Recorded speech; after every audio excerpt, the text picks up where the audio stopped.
ఈ పుస్తకము పురాతన కాలంలో ఇశ్రాయేలీలు ఆచరించిన ఆరాధన నియమాల గురించి, మతపరమైన పండుగల గురించి మరియు వీటిని నిర్వహించవలసిన యాజకుల విధుల గురించి వివరిస్తుంది. విషయ సూచిక అన్నమాట. ఈ లేవియకాండం మొత్తంలో ఎక్కువగా బలులు మరియు అర్పణలు, నియమాలు మొదలైన వాటి గురించి అన్నమాట. అహరోను మరియు అతని కుమారులను యాజకులుగా ప్రతిష్ఠించడము,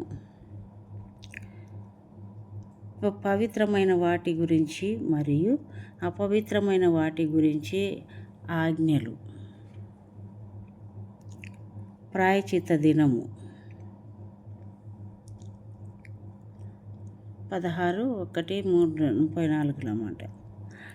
దైనందిన జీవితంలోనూ మరియు ఆరాధనలోనూ పరిశుద్ధత గురించి ఆజ్ఞలు 17:1-27-34.